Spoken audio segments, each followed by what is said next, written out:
Good morning, everybody. We will get started in about 2 minutes, please. So if you could grab a seat and wind down your conversations, and we'll get this morning underway.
All right, well, good morning, everybody. I hope you all had a fine evening last night, and I hope your brains are recharged for yet another stimulating day, and alas, our last one together. Just before we get started, who has either tweeted or Instagrammed anything from the conference? Who has not? Those pieces of paper on your tables for you to explain why not and how you're going to atone. Who is not actually registered or a member or a participant in Twitter or Instagram? Well, you know, some of us are either extraordinarily dignified in resisting the tenor of the times, or we're Luddites, so you get to decide. Anyway, we have a wonderful day ahead of us, and before we get to our first keynote speaker, it is my pleasure again to reintroduce to you Sequoia, who's going to give the greetings and the openings for day 2, and this will be a change-up from yesterday. She gave a wonderful solo historical overview and context-setting introduction yesterday, and today she's got lots of help. So, without further ado, over to Sequoia and the crew.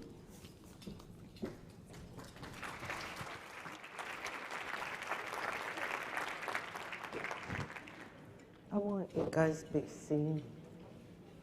So you. I'll go ahead. Okay. While they're coming up, I'm just going to say on Hoth and Squalwyn, Quis Clake, Quichnome, Tenoyapan, and Siayite, to Squals to Seats. I'm really glad that you came here today. I'm just going to stop. If Daniel's in the room, I'm going to ask him to come up and join us. And then I'm also going to say Kayachtan. I welcome you to the unceded Coast Salish territories of the Squamish Squamish Nation. Are we all fitting? Just about? Okay. We're getting all cozy up here. And I just want to share with you that I am Sequoia. I'd like to introduce my daughter, Sequona Kos, Sequoia Mun. She shares my name also, and Sequoia's daughter's name, Sequona Kos. And she's with FNHA, and today I'm going to ask all the FNHA team to hold up your hand. They've joined the Quality Council, our Quality Council team. Now, Quality Council team, hold up your hand or drum. And today we're going to do something that's done at the last few years of the forum. And when First Nations Health Authority was started, my late cousin, Quitsame, Chief Leonard George from Tsleil-Waututh, had been the knowledge keeper, elder advisor for FNHA, and he adopted FNHA into his Takaya Sequedo, his wolf family, and he gifted them the Coast Salish anthem, because he and his father had gifted it to all the Coast Salish people also. And that's why it's called the Coast Salish Anthem. And Leonard Quitsame gifted it to FNHA. When FNHA began their relationship with the BC Patient Safety and Quality Council. And I'm team elder for both of the FNHA and the Quality Council. Do you know how long it took me to be able to know what BC PSQC stood for? And to be able to say it. So I feel really proud of myself. It's an accomplishment. And the Coast Salish, because of the relationship that was created by the two, FNHA adopted the Quality Council and said, you need to sing the Coast Salish Anthem also. And you see that a lot of them now have drums and are learning to sing the anthem. And the last, I think, 2 years, 3 years, we've been jointly coming up and sharing the anthem to start the day. And so, you know, Leonard Quitsame's father was Chief Dan George, and maybe some of you are young enough to remember Little Big Man and the Outlaw Josie Wales. And he was an actor, a chief for his nation, and he believed in our Indigenous rights and us moving forward with education. And this song that is now called the Anthem was a song that came down to him, and he always shared it, and his family now shares it. And you know, it has a lot of power, like I've been singing Greeting of the Day, Sequalia's song to you. This is what the anthem does. And it's a medicine to help us come together and focus our minds. And it's also always usually sung in 3 verses only. Most songs have 4, but this is 3. And it's because you have to remember the past. And then you have the present, and then you're always thinking of the future. And my Uncle Dan always encouraged the young people to remember their culture in the past and who they were, but also encouraged them, like in his centennial speech, to get an education and move forward, and then said it was for the future, for the unborn, and to show them so that we could be self-sustaining and independent, and one day be our own doctors, one day be our own accountants, or whatever profession we choose. And that's happening now. And he gave his speech in 1967. So I'm just going to now get you to stand up and do your Tai Chi breathing. I missed the Tai Chi class yesterday. And so remember, Creator sends the energy down to all of us through the top of our head, to the energy we have within ourselves. And that's why I get you to do the breathing, so that you all relax, so you can all do the breathing and relax. And then I'll say the prayer and we'll do the anthem. And I'm really honored to be able to sing with my FNHA family and my Quality Council family today. And I know they're, you know, it's really an awesome feeling to hear everyone sing together. So breathe in.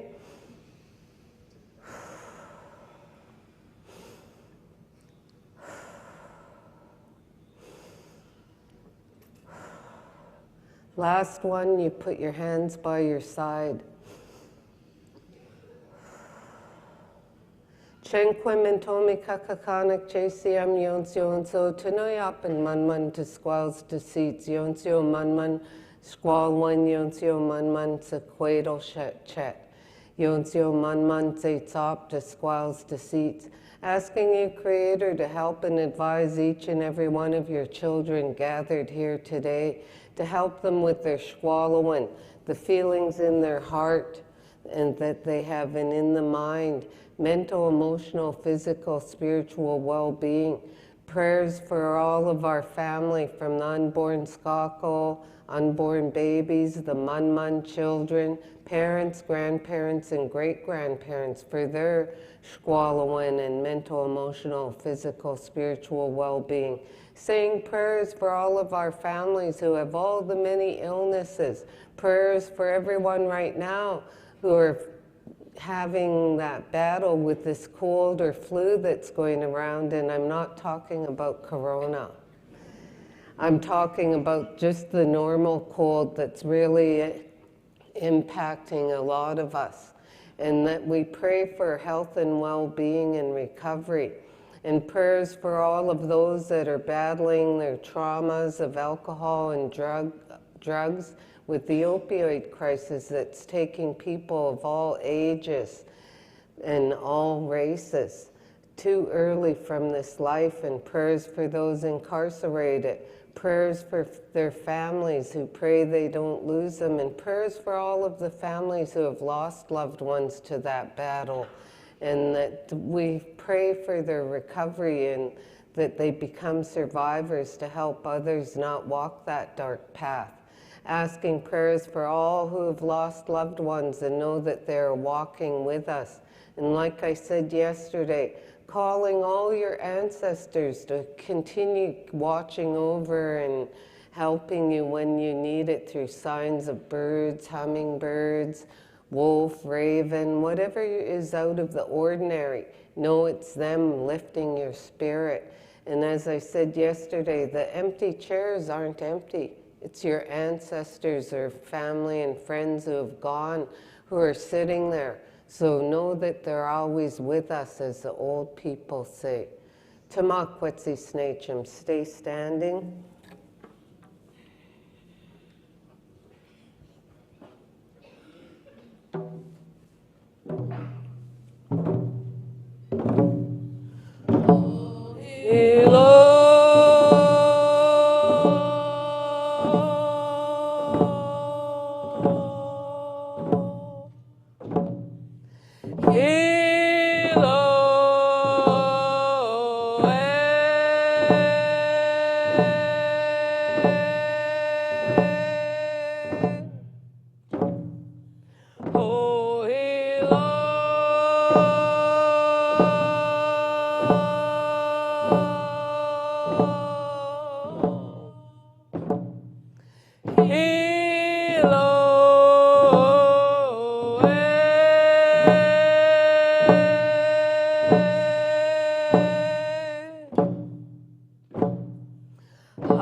I'm grateful to each and every one of you for the beautiful slalom, the beautiful song and wonderful drumming, and for being together in Chomo and Squalawan, one heart and one mind, to open the meeting for everyone today in a good way.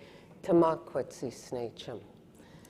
And their song was to help you all stay focused throughout the day and to be able to, in Chomo and Squalwan, one heart and one mind, Chen Chen Stwite, standing and working together like FNHA and the Quality Council are showing you, Chen Chen Stwite in action. So that's what you'll do every day now and into the future. Tamakwatsi Snacham.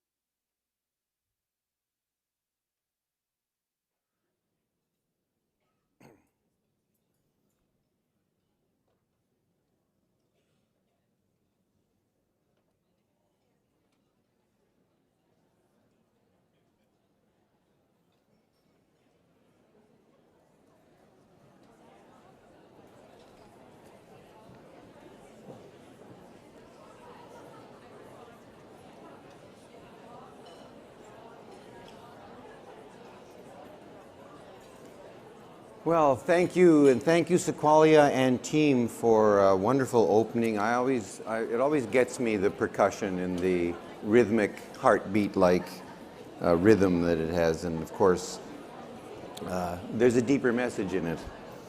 So we're now about to embark on a topic that is, alas, even more timely than we might have thought. I mean, since we last met here a year ago, the reality of climate change in various places in the world is even more apparent. I'm, for a time now, living in Australia, which of course has gone from pretty much every Old Testament biblical manifestation you could imagine, from terrifying wildfires that are threatening now the suburbs of major cities, as well as vast areas roughly the size of New Zealand that have burnt.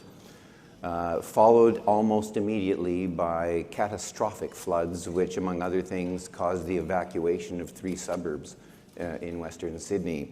The wildfires have been doused by these inundations, but now they are flaring up again in Western Australia around the metropolis of Perth. And of course, in Canada, we are no stranger to this, with seasonal wildfires of increasing intensity and breadth. The projections are pretty serious as for the climate itself. Now, not only is this potentially devastating for the very future of the planet in the long run and in the short term with economic, social disruption, but of course it has an enormous potential impact on health. And we are very fortunate this morning to have one of the world's leading experts making the connection between climate change and health. Diarmuid Campbell-Landrum is the team lead for climate change and health at the World Health Organization. He is the coordinator of the Climate Change and Health Program at the World Health Organization headquarters. His training is on the ecology of infectious disease and public health, and he's worked on climate change and health for 20 years. And he's been at the center of most of the advanced thinking and developments and strategies on climate health for a couple of decades. He has played key roles in the development of the first quantitative estimates of the overall health impact of climate change. He's been involved in developing resolutions for the World Health Assembly. He's been involved in the first 3 WHO global conferences on health and climate and the expansion of WHO's climate change and health program, which has now provided direct support to over 30 low and middle income countries. And in order to help reduce carbon emissions, Diarmuid, as well as his team at the World Health Organization, are limiting travel wherever possible and choosing to deliver virtual presentations wherever possible. So, as we experienced yesterday, we are also going to have this done live but on screen. I hope, Diarmuid, it's all working at your end and set up very well. We are greatly looking forward to your presentation, which is entitled Health and the Climate Crisis, what do health professionals, decision makers, and the public need to know. So please welcome Diarmuid.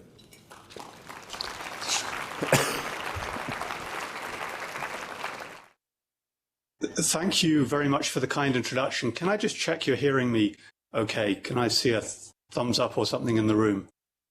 Perfect, that's brilliant. You have no idea how much of a relief that is to see those hands go up.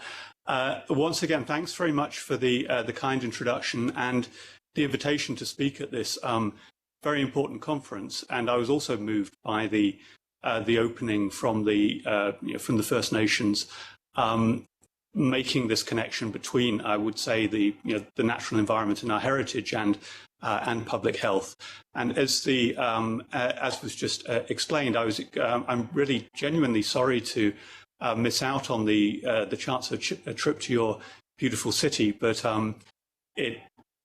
we are trying to, as far as possible, walk the talk in terms of making the connections to speak to as many important audiences as we can reach without increasing our carbon footprint too much. I have a great view of the room. I can see you tucking into your breakfast and coffee. I'm English, and it's tea time here, so I'm going to pour myself a cup of tea from my Canada mug just to make some connection with you. And just to point out, this is maple leaf tea kindly brought to me by a kind Canadian colleague. So I do feel like I'm in some way connected to you in the room. So what I'll do in the next half hour or so is briefly to run through what we see as the main connections between climate change and health. And as I put on the subtitle of the presentation, the basic information that we think every health professional, every patient, every health decision maker, every member of the public should know. And much of this will already be clear to you. Climate change, as you've just heard, is basically in everybody's face nowadays. It's hard to deny the reality of what climate change is doing to the natural environment. And to most people, I would say now within the health profession, it's pretty clear that you can't mess around with the global climate system without having an impact on human health. So I won't go into a massive amount of detail on the evidence. What I will do is to recap what we see as the main action agenda on climate change and health. So the field has grown very rapidly within the last, well, certainly within the last 20 years that I've been working on this, but even more quickly and accelerating rate within the last few years. So it's been possible amongst the group of people who have been working on this, which is now an expanding family, to basically come up with some relatively simple recommendations for a global public health agenda on climate change and health. So these messages are basically ones that we're putting out from WHO, but have been developed with our friends and colleagues over the last few years. So there are 7 of them. And just because I don't trust technology, and just in case things all go terribly wrong, I'll count back from 7 to 1, so you'll know when you don't have to listen to me speaking anymore. And what I'll do is, in fact, give the absolute summary in one slide at the beginning. This is the overall consensus, I would say, from the climate change community on what climate change actually means, what we know about climate change, because there really isn't significant disagreement anymore within the scientific community. In certain parts of the world, this is somewhat politically contentious, but even in countries that are close to your own country, there is now a clear majority of the population who recognize that climate change is happening, is mainly human caused, and we need to do something about it. So that summary basically says what we know about the overall the overall status of climate change. And what I hope to do in the next 25 minutes or so is just to run through the kind of agenda that we think will give us hope. And it actually goes a little bit beyond that last line on the slide. It goes beyond the technology. It actually goes to the people and the values that we have and the political will we think we can mobilize to address climate change and to actually make the response to climate change work for health. The first of these 7 recommendations is basically to provide the evidence. It is to tell the truth, basically, about what's happening with the global climate. And we know that global temperature is increasing, and we know that this is mainly due to carbon emissions and the accumulation of carbon dioxide and other greenhouse gases in the atmosphere. So we've known this basic science for actually more than 200 years. It's been known to physicists what they would expect to happen if they double carbon dioxide in the atmosphere. We're well on the way to doubling carbon dioxide in the atmosphere, and sure enough, we're seeing it in the temperature signal. So we've already experienced about 1 degree centigrade increase in temperature since the pre-industrial era. And we see this around the world. It does vary a little bit where you are in the world, what is happening to the local climate. So this is where I'm sitting at the moment. Each of these stripes is basically, it's a color chart which is deviations from average temperature, with blue being a colder than average year for this time period over the last just over 100 years, red being a hotter than average year, with the intensity of the color obviously proportional to the departure from the mean. And basically it's absolutely clear that where I'm sitting, we've seen a clear trend, with most of the warmer years being in the last few years. I live just over the border in France, same pattern. Where you're sitting in Canada, same pattern again. There are variations, and in fact, one of the things that came to my mind as we heard the opening address to the conference is that the rate of warming is actually greater at the higher latitudes in the north than it is elsewhere in the world. So there are certain populations that are even more affected than others. But it is also very clear that at the global level, there is no dispute that the Earth is heating up in a significant way. So the next question is then, what does that actually mean for health? And from the WHO side and with our partners, we think that there are basically 2 asks of the public health community, 2 things that we have to do to respond to the threat of climate change. The first is that we have to get behind the global push to reduce carbon emissions. Given the close connections between the state of the natural environment and everything on which good health depends, from our food supplies to clean water to security from extreme weather events, we can't carry on polluting the global atmosphere and not expecting it to come back and hit us in terms of health and many other damages to the human and the natural environment. So we have to get behind this push. So we have to get behind the global commitment to meet the Paris Agreement targets, to try and limit global warming to at most 2 degrees centigrade, ideally less than 1.5 degrees centigrade. and we've already used up 1 degree centigrade. So this graph shows basically the depths of the emissions cuts we're going to have to make if we're going to meet those Paris targets. The red line shows the path that we're on at the moment. So we have to play our part in this global drive to reduce carbon emissions.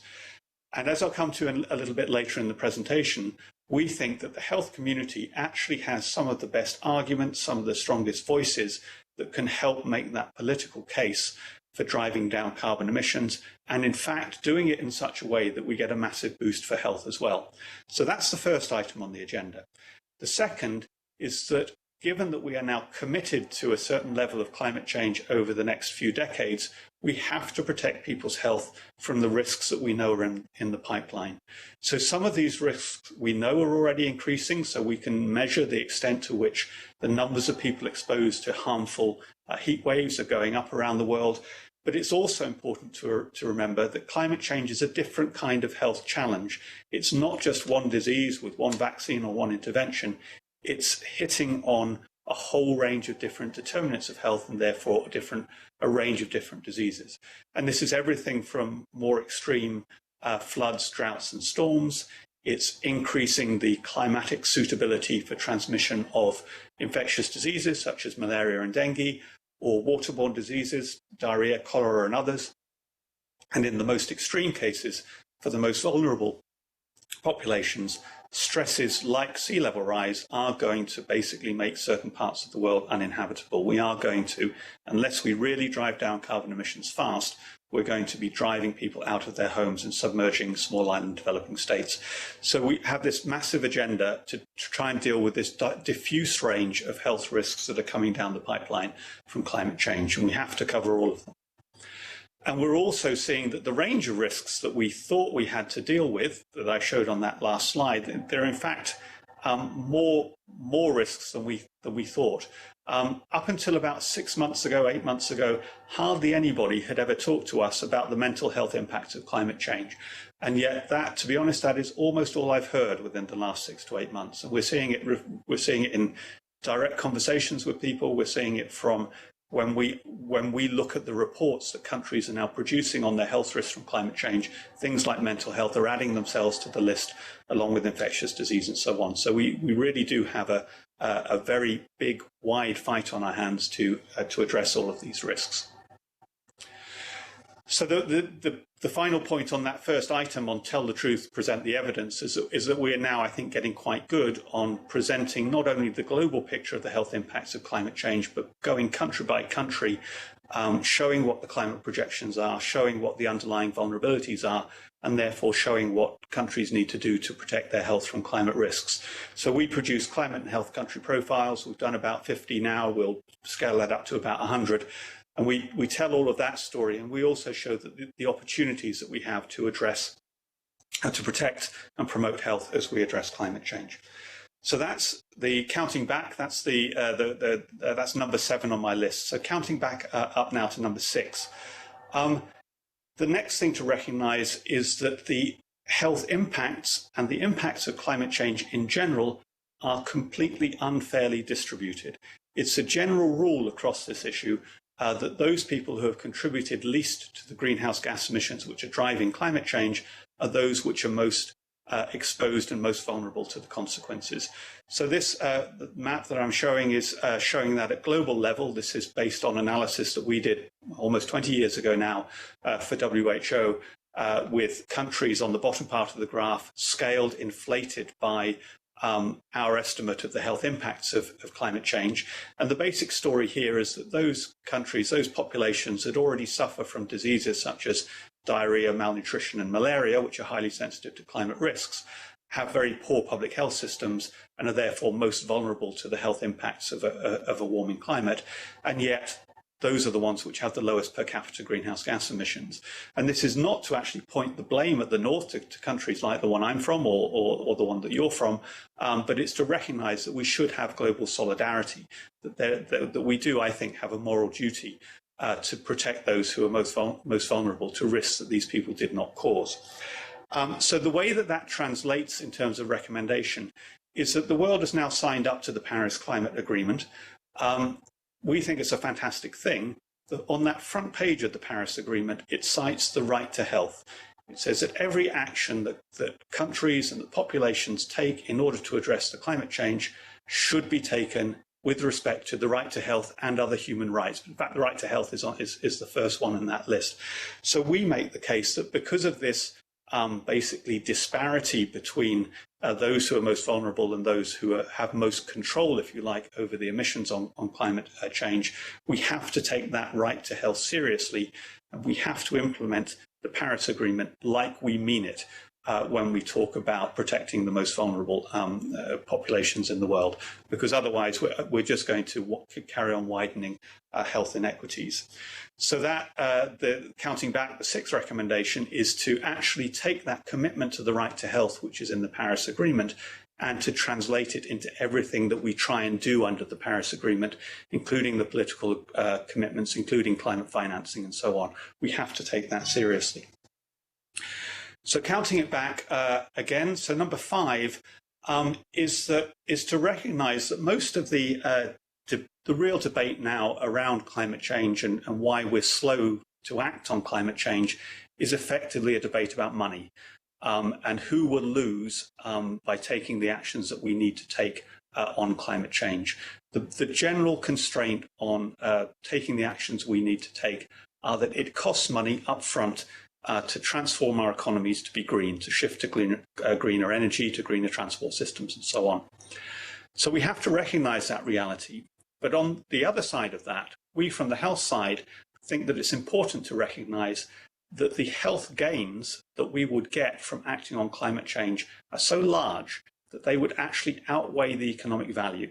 So basically the way this works is that if the countries, particularly the countries which, the rapidly emerging economies which will be the main determinants of climate change in the next few decades, the level of air pollution in those countries is so high that the actions that we need to take to cut greenhouse gas emissions, to clean up energy systems, if you put a value on human life, we're not very keen on that, but we're keener on that than ignoring human lives completely.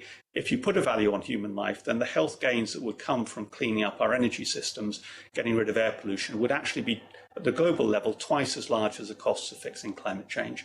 And so we think that health has a strong economic argument to contribute to this inertia on fast action on climate change.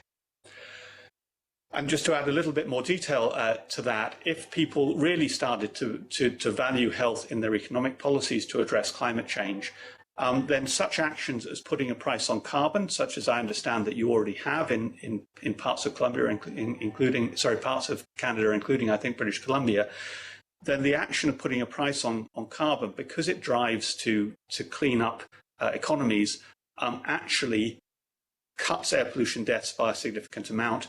It cuts carbon dioxide emissions by a significant amount and generates tax revenues that you can put into other socially beneficial things.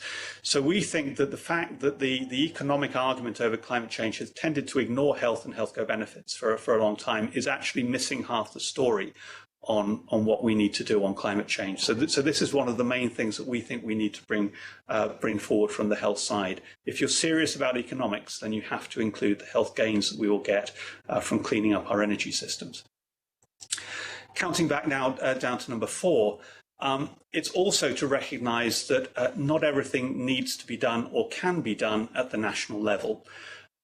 We recognise that we're in the UN system. We respond to national governments. They're our bosses. But we also recognise that much of what needs to be done actually happens at the city level. And so when I was looking into doing this presentation, I Googled what is going on in Vancouver in terms of promoting sustainability. And as I would expect, and as we now see in most high-income cities are becoming very serious now about cleaning up the environment and doing it in such a way that promotes health and well-being. So we absolutely need to get behind that subnational movement as well, because so much can be done at the city level. And just an illustration of that, we have a campaign called the Breathe Life campaign, which basically makes the link between air quality and climate change and targets directly individual cities. So we move away from just telling a global story or even a national story. And so we can tell you for pretty much any city in the world what your level of air pollution is, and we can illustrate how actions on climate change and air pollution will benefit your population. So you probably already know this, but Vancouver has one of the best levels of air quality in the world. So in some ways, I'm preaching to the converted in terms of cleaning up the environment in a way that also promotes health. Canada is one of the few countries that is consistently meets WHO air quality standards. You are actually in Vancouver, on average, 30% below the level that we consider starts to become hazardous. But I would say even so, even though Canada is really good on this issue, on average, you still lose 6,500 lives each year from air pollution across the country. That's a significant burden. So that even in one of the cleanest countries in the world, there are still gains to be made in terms of cleaning up energy systems. I would also make the case that the health benefits of these kinds of decisions go beyond just air quality. If you can put into place a sustainable transport system that allows people to walk and cycle to work rather than getting in their cars to drive everywhere, you start to put some positive pressure on what is determining rates of physical activity and obesity and so on. If you are able to promote sustainable diets, which have a higher level of vegetable intake and a lower level of meat consumption, that's good for cutting carbon emissions and tends to be good for health as well.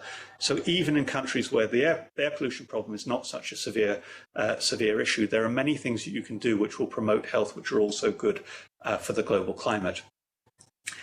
And just to drum home why we think this is so important at the global level, in contrast to cities like Vancouver, many of the fastest growing economic regions of the world have levels of air pollution which are off the scale compared to what we consider safe. So on an average day in Delhi, the levels of outdoor air pollution are 14 times what we consider to be the safe level. And in cities across much of South Asia, across China, even to a certain extent across parts of Europe, we have air quality which kills globally about 7 million people a year from indoor and outdoor air pollution. So this is why we think it's so important to make the case that many of the things we need to do to address climate change will bring immediate health benefits, which will help make the political case as well for the actions that we're trying to promote.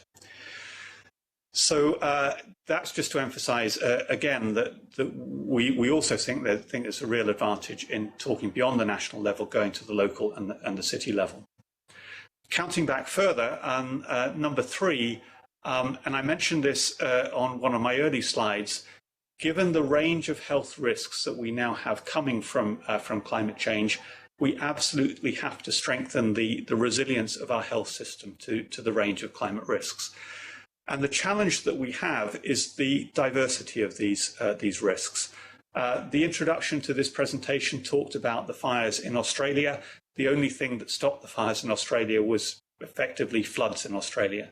The country that I come from, the UK, is large parts of that are submerged at the moment, and you don't have to look back very far to see all of these stories of more extreme weather events, more extreme floods and droughts and so on.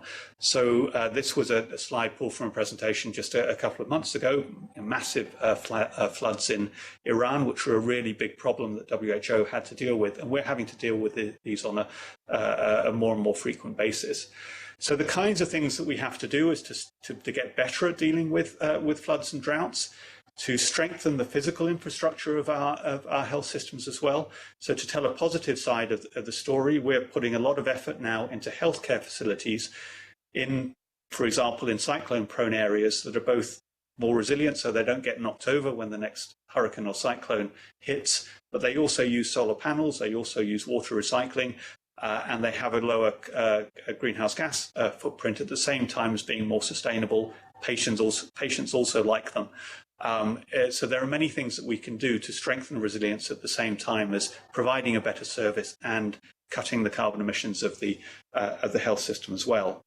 It also means getting better at detecting and responding to infectious disease outbreaks.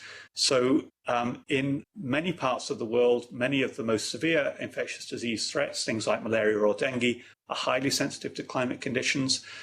Because we know they're sensitive to weather and climate, we could actually provide early warnings for many of these disease outbreaks by looking at weather and climate information. So that would help to strengthen the resilience of the system. And we also have to be basically prepared to respond in a stronger and faster way to the impacts that we know are coming down the line. I won't dwell on this next slide, but it's just to make clear that because the range of threats from climate change is so diverse, we believe we have to take a whole system approach. So it's not enough to say, well, we'll just deal with malaria through an early warning system, or we'll just deal with the health infrastructure.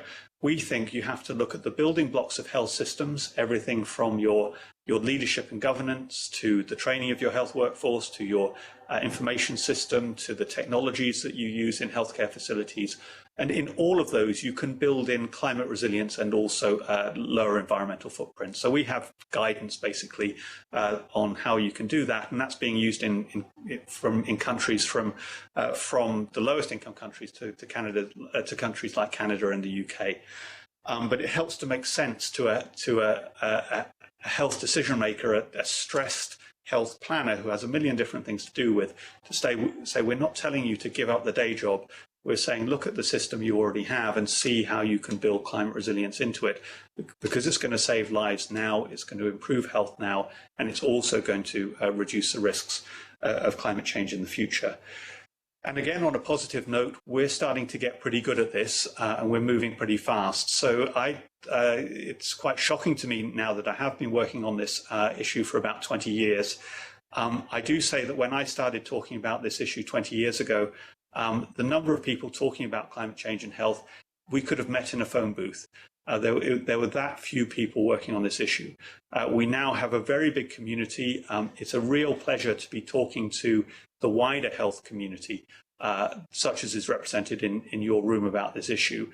And we're also starting to really implement this on the ground. So each of these circles on this map is a project on health adaptation to climate change, which is at least $500,000 per country. If I showed you this map 6 or 7 years ago, there would have been nothing on it. So we're starting to really see action around the world on what it means to strengthen health resilience to climate change. There are still constraints on this. The same story can be told in any country around the world or at the international level. We're not very good at joining up climate action with health action. So here's my illustration of that. If you look at the commitments that countries are making to the international climate negotiations, and the ones they made in Paris, the ones they will renew at the end of this year in Glasgow, most of them are now starting to say that we're concerned about health impacts of climate change. It's not just the environment, it's health. And then when you look at where climate finance goes, hardly any of that goes to health, basically because the health people are not well connected to the climate people. And I know Canada is much better at this, well, much better at most things than many countries. I'm sure you're more joined up than most.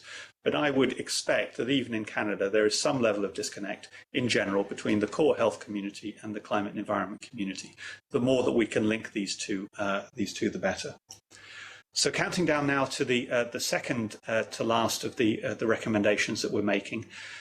And it is going to focus again on air pollution. But there is this wider message on basically the health co-benefits of climate change mitigation, or to put it another way, the things that you can do which are good for health at the same time as cutting carbon emissions. So to illustrate this is a slide I borrowed from a friend and colleague who's been working on this, I think, for even longer than I have. He used to lead the US Centers for Disease Control environmental health program. He's a big proponent of a champion of action on climate change and health. And he makes the case that this is how people used to get to school in the United States. So this is a photograph from the 1950s. He claims he thinks this is the last time this ever happened in the United States, that people got to school in this way. But he points out that when people used to do this, that had benefits for physical activity, for the children, but also for the parents.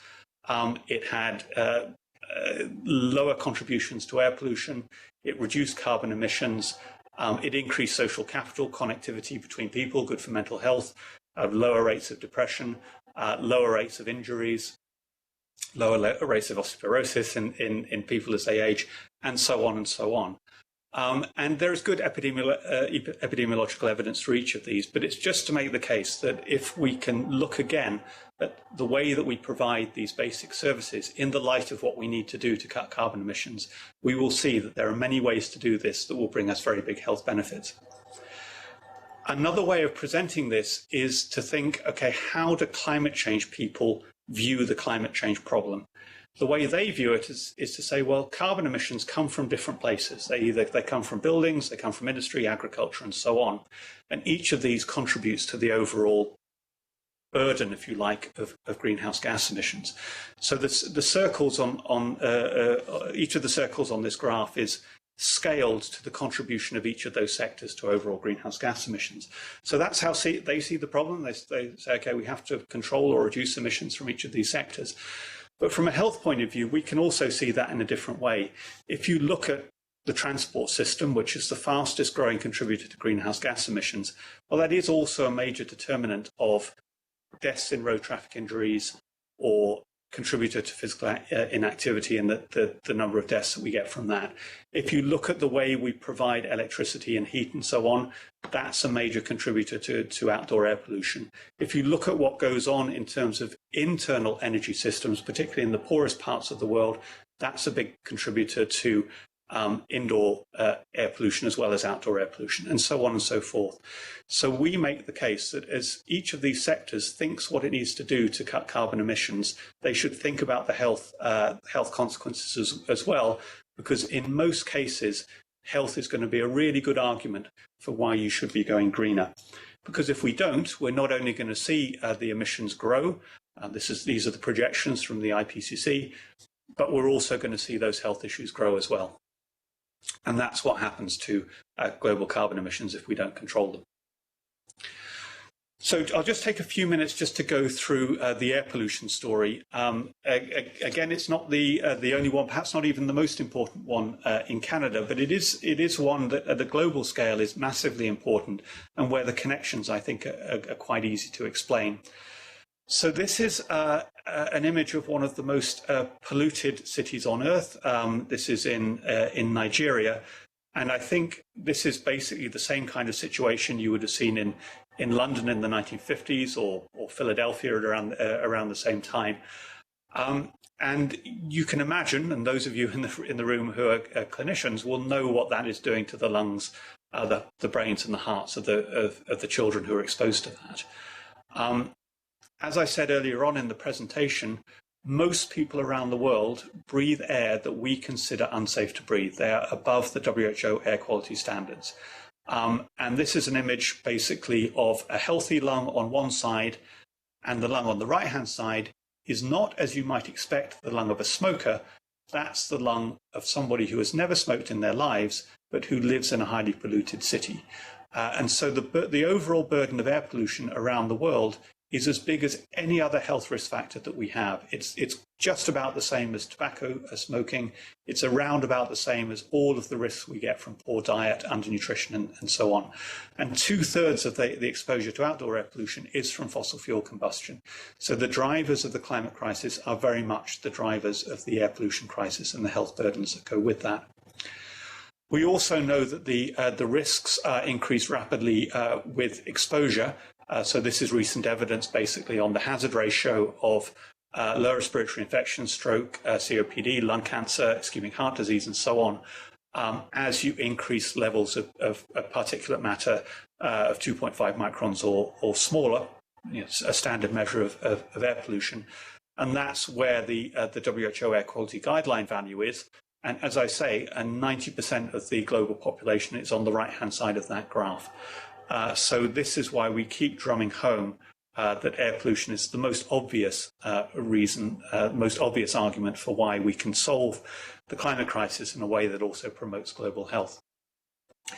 Because around the world, we are seeing some progress in air pollution in some parts of the world, and some parts of the world are already pretty good to start with.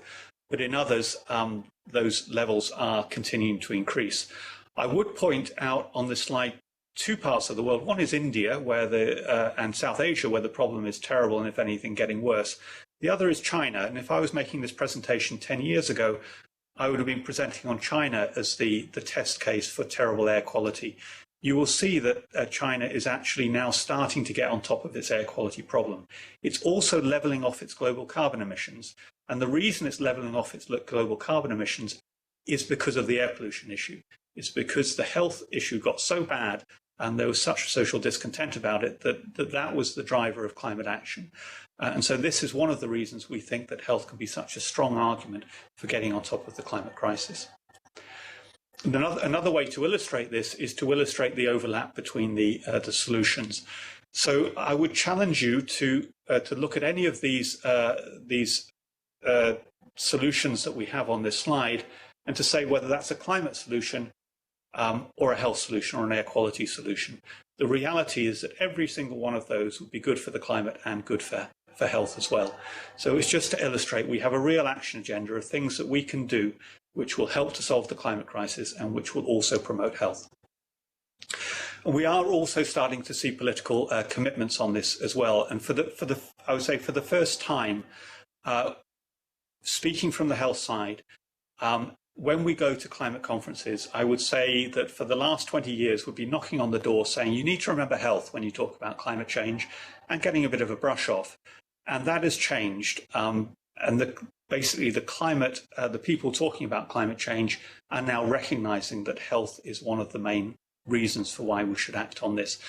So in September last year, the UN Secretary General called a climate action summit to basically prepare countries to try and scale up their commitments that they would bring back to Glasgow, which is 5 years after the Paris Agreement. And they asked WHO to say, what can you do to get behind the political argument for stronger action on climate change? And so what we did was to ask countries to commit to providing clean air for their populations and aligning that with their climate by 2030 and aligning that with their climate policies. Because we think that as soon as they've made that commitment, as soon as they've lined these two things up, that will start to drive progress. And we were pleased, in quite a short time, we got over 50 countries to sign up. That's a population of over 1 billion people, if they're serious and if they can be held to it. And if we manage to keep those commitments, we will save 400,000 lives a year. That's a massive health gain. And we're going to continue driving forward to get more countries to sign up and to make sure they're serious about it, to hold them to account.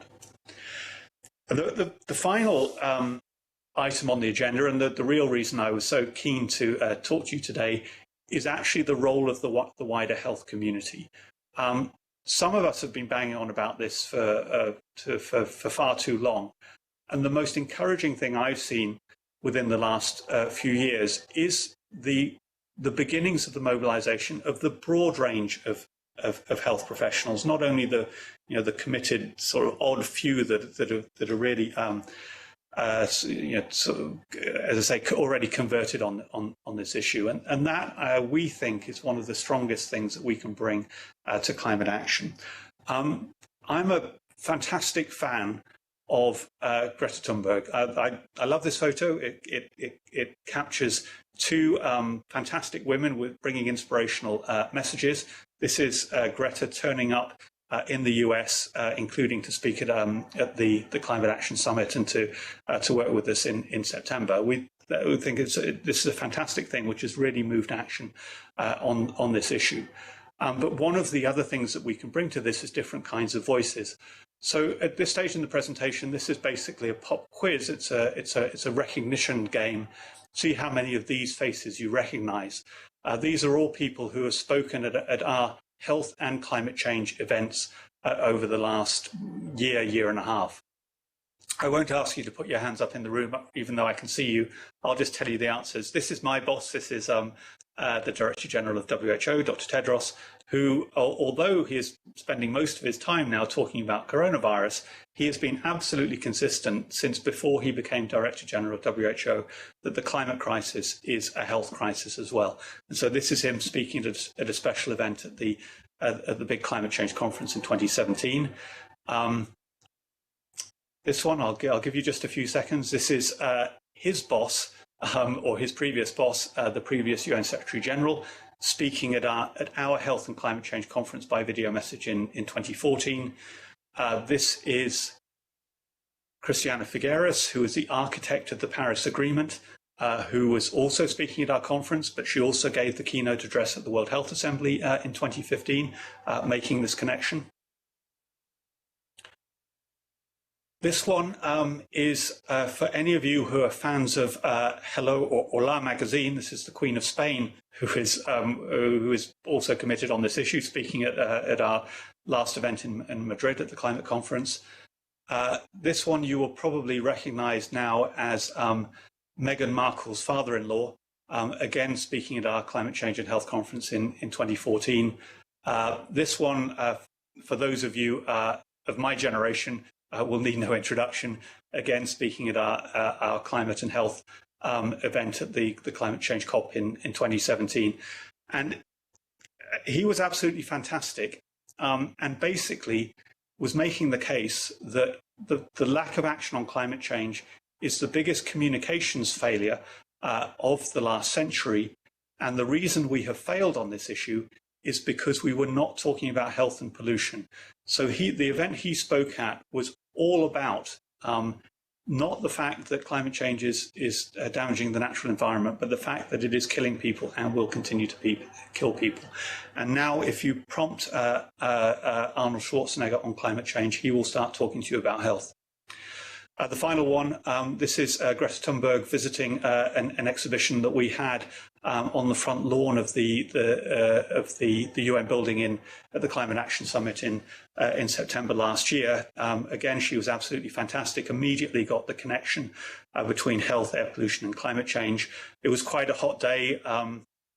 These pollution pods mimic levels of air pollution in different cities around the world. They don't actually have the harmful pollutants, but because it was a hot day and it was quite an intense experience, she suddenly started to have a funny turn, and we thought the last thing that we can do is to kill Greta. That would really not help the global climate. But luckily it wasn't serious, and she has carried on, I would say, being a fantastic advocate, not only for protecting the planet, but for protecting the health of the people on it. So this is just to make the point that we do have these diverse, in some ways high-profile voices on climate change, but we think, in fact, the single most powerful voice on acting on climate change is the health community. And the reason for that is that the health community is an impartial voice on climate change. People will sometimes question the motivation of environmentalists or politicians on wanting to act on the climate crisis. For good reasons. The health community, I would say, is seen as relatively neutral or evidence-based on this. The reason that the health community is concerned about climate change is not because they're environmentalists or because they have a political agenda, it's because they see the connection to either worse health or better health for the people that they treat and the people that they work with every day. We have evidence on this as well. Hopefully you can read the text on this slide. But basically, this is a study from my country on most trusted versus least trusted professions in the world. Over on the right-hand side, the extreme right-hand side, if you can't read it, I'll read it out to you. Those two categories are government ministers and politicians. On the extreme left-hand side, you have doctors. Doctors are the second most trusted profession in the world, beaten only by nurses. So it matters when doctors and nurses say that they're concerned about the climate crisis and that there are things that they can do in order to address it. You will probably, many of you will be aware that this year WHO has designated as International Year of the Nurse and Midwife, and we are linking up with our nursing and midwifery colleagues who are now starting to mobilize around this issue to basically join forces and basically to reinforce why they should be in the spotlight on a wide range of issues, but one of them is action on the climate crisis. So just the last couple of slides I'd like to present then are about the importance of connecting the climate change and health stories. So we can do this in many different ways. So I've already mentioned this Breathe Life campaign where we're targeting individual cities. We have global calls to action. We and others, and I would say we're a pretty tight-knit community on this. You will get the same answer from WHO as you will get from the NGOs working on climate change and health, or the International Federation of Medical Students Associations and so on. That there is, quite a consensus, I would say, on what the agenda is on climate change and health, and they're starting to, hopefully you are starting to speak up about it. You're also seeing it reflected back from the other side as well. So particularly in the most polluted parts of the world, this fantastic climate strike movement that is spearheaded by Greta Tunberg and all of the other brilliant young people, they are already making the connection to health. And so when you see the Indian climate strikers demonstrating, they're also holding up pictures of lungs and saying clean air is a human right, because they see this connection. And just a small bit of advertising, in the middle of the big global climate conference in Glasgow in 2020, we will be bringing the health argument and the health voices. We will be having our next global climate and health conference in the middle of Glasgow, in the middle of the COP, between the 2 weeks of COP, to take the health voice directly to the climate negotiators. So that's basically the end of my presentation, and it's basically a request for you to please give your feedback. Please also on this presentation, as I say, it's a bit of a risk turning down this wonderful invitation and doing it remotely. But just also, hopefully by way of encouragement, just to give a signal of the kinds of actions that we're seeing cropping up from around the world. So I come from the UK. We've seen just within the last, I think, month, the National Health Service in the UK, the single biggest employer in the UK, one of the biggest employers in the world, has just said it will aim to go carbon neutral by 2030. We've seen health practitioners associations divest their funds from fossil fuels. This is one that popped into my Twitter feed within the last day or so. I then realized that the Canadians, of course, had done it years before. The Canadian Medical Association divested in Vancouver in 2016. And that the picture you see on your screen is friends of ours, two of them interns in our group, brilliant young Canadian physicians who have driven this movement, and even doctors starting now to become really quite, some of them at a certain part, and it may not be something that many people feel comfortable with, but are starting to advocate on climate change. And the absolute final slide is just, again, my excuses for not being with you. This popped into my Twitter feed about half an hour before I was due to give this presentation, a paper that was just published, including by colleagues that you just saw on that last slide, of making the case of why we should try wherever we can, and even within our medical conferences, to see if we can reduce our greenhouse gas emissions. So I'll just sign off and say it's been an absolute pleasure talking to you. It's been a shame not to be there in the room with you, but I hope that we can still have an opportunity to interact. If not now, then in the future. Thank you very much.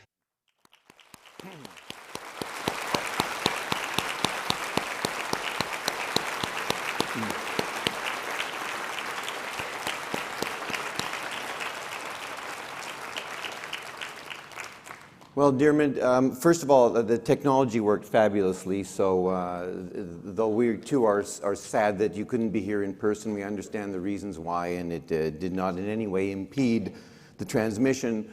What does a great keynote talk do? It tells you truth, sometimes hard truths. It tells you a story, and it was a very compelling story. It's relevant to the audience, which of course is a health audience, and connected to a wider phenomenon. And most importantly, two other things. It gives us both hope that we can solve this problem collectively as humanity, and it gives us, I hope, a sense of agency that yes, you can do something about this. So it was a wonderful, wonderful start to the day. I'm sure it will lead to a lot of discussion and buzz, not only the rest of the day, but following. So once again, please join me in thanking Dearman for a fabulous talk. And although Although Dermot has said that he thinks he's been at this for a very long time, I hope he's at it for a very much longer time to help us through this crisis, and of course the World Health Organization and the UN. So that's the end of our keynote session, and the next is just the usual. Please go to your breakout rooms, which start at 9:30. There's a 20-minute break roughly now. Again, 34th floor, there's coffee up there, so you can get it there. Please avoid the elevators, except if you're going to the 34th floor. And after session 1, there's a half-hour break, then session 2, we will convene back in this room precisely at 12 o'clock for lunch. So enjoy your morning.